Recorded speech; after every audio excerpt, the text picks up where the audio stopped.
The soldiers being trained are Kurds. The place, northern Iraq. The trainers are Israelis. Their governments denied this was happening, but now Newsnight has obtained the first pictures of it and spoken to an Israeli who took part. Day by day it's a bit tense because you know where you are and you know who you are, and there's always a chance that you'll get found out. Why then were former Israeli commandos training Kurds in northern Iraq? Was it Israeli freelancers trying to cash in on Iraq's multi-billion-dollar private security boom?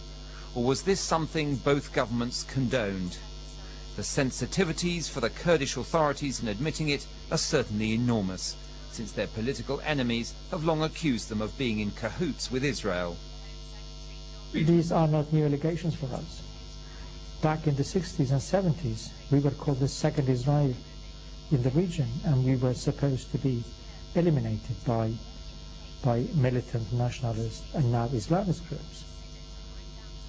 They look for internal enemies, and since we are the easiest to target, these kind of speculations has been around in the region for more than 30 years. The Kurdistan region sits at a strategic crossroads. To the east, Iran. To the northwest, Turkey. Both countries have significant Kurdish minorities. The authorities in northern Iraq have accepted that the long-cherished dream of Kurdish statehood is not possible for now, and that they must remain part of a federal Iraq. As they develop their region, the Kurds have opened an international airport at Erbil. It now boasts dozens of flights each week. It's here, at Hawla International, that the Israelis began their work. My part of the contract was to train the Kurdish security people for a big airport project, and to train the Peshmerga and the actual soldiers, the army. We were training them in all kinds of anti-terror methods, airport security, training them with long rifles, pistols, teaching them tactics like shooting behind doors, behind barricades, shooting from the left, shooting from the right, shooting from windows, how to shoot first and how to identify a terrorist in a crowd. 3 years ago, private military companies were bringing ex-soldiers from all over the world to work fat contracts in Iraq. The Israeli government insists it had no knowledge of any Israeli companies doing it, but we've been told that they were all over the Hawla airport project. Papers we've obtained suggest the Israelis were providing quad bikes, communications equipment and security fencing through a company called Kurdu. They and another, Colosseum, were also providing military training to Kurds. Both claimed to be Swiss registered, but were set up by Israelis, and key Kurdish officials knew it. They have been told we crossed the border from Turkey, and one of the intelligence officers let us pass through the border without stamping our passports. So you reckon that if two guys from the intelligence service knew we were Israelis, and they saw our passports as well, the leadership knew as well. I mean, their bosses knew. That's natural. Documents given to us suggest the Kurds were paying Colosseum and Kurdu, subsidiaries of a company called Interop. One of those who set up Interop was Danny Yatom, a former head of Mossad, the Israeli Foreign Intelligence Service, and now an MP. He told Newsnight Today, "I was not aware of what was done in 2004 and 2005 because I cut all contacts with the company when I entered the Israeli parliament in 2003.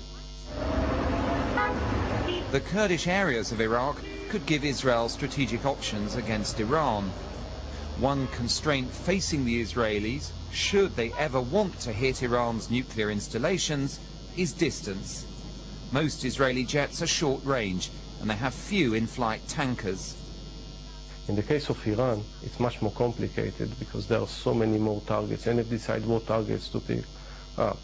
And then it's further than Iraq. They want to come as quickly as possible without being detected. When the operation is already underway or finished, they know about it, so you're not afraid anymore of being detected, and then you're looking for a safe place to land, refuel. If there are technical problems, mechanical problems, you need a place to deal with these problems. Hence, they need a safe place, whether it will be in East Africa, it is going to be within Iraq, one of these places that they still have enough range, enough fuel. Some studies have suggested that Israel might route an attack via the Horn of Africa. It's on the return leg, best as direct as possible, that a refuelling stop at a modern airfield in Kurdistan might be most useful. Even so, there are formidable obstacles, not least that it would be hard for the Kurdish authorities or America to deny complicity.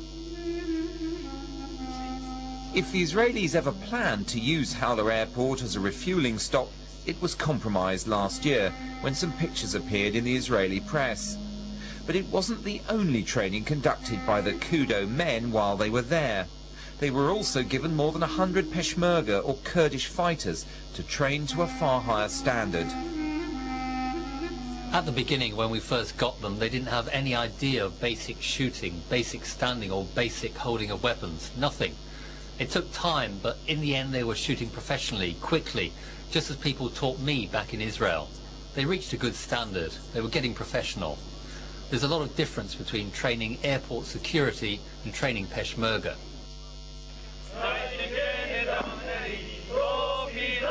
After finishing their training, these Kurds sang their national anthem while marching behind one of the Israelis. So were the men being trained for Kurdish missions, perhaps against other Iraqi factions, or as part of joint plans with the Israelis to go into Iran?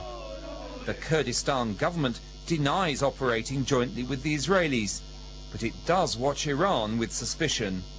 Well, given the historical background of the Iranian Revolution, there is a tendency to export that revolution into the neighboring countries. And having that influence in Iraq will also make Iran stronger, will give opportunity to Iran to be stronger.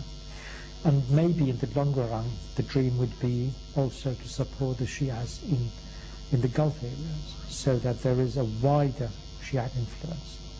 This is the first time Shiism is coming to power in Iraq. So that's why the balance is very delicate. Because if they lose the opportunity to rule Iraq, Iran will not be benefiting from the new environment. The sensitivity of the former commandos' work meant that they only spoke English to their recruits and Hebrew in private. One of them celebrated his birthday in Iraq, and this was a chance for a noisy party. All the time, though, they knew they were expendable if something went wrong. We were talking about that every day, in the beginning, in the middle, and especially at the end of the day, when you get a lot of time for yourself, and we were sitting in a big living room talking about that. We had planned how to run, how to escape in case of an emergency. But as far as getting help from the government, I doubt it very much. I mean, I don't think we would get this kind of help. The man running the contract was an Israeli former paratrooper and counter-terrorist officer called Shlomi Michaels. We called him to see what more he could tell us. I've been talking with one or two people about the Kudo contract, the security training contract in Iraq. What is this? My name is Mark Urban. Am I supposed to know you? No, you don't know me, no. I'm just interested to just see whether you did actually carry out the work. I don't know who you are and I have no interest in talking to you. Well, I'm from the BBC. The service you called has cleared. The service you called has cleared.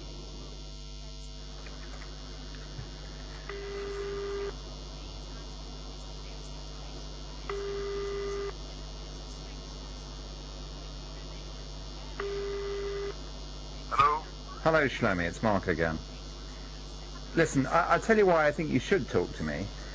Because I'm a BBC journalist and I've been speaking to one of the people who was working for you in Iraq. I have no interest in talking to you. I know, but Big deal. nevertheless, the person we've spoken to, Don't ever call me again. he's told us certain things about you and your company. Has cleared.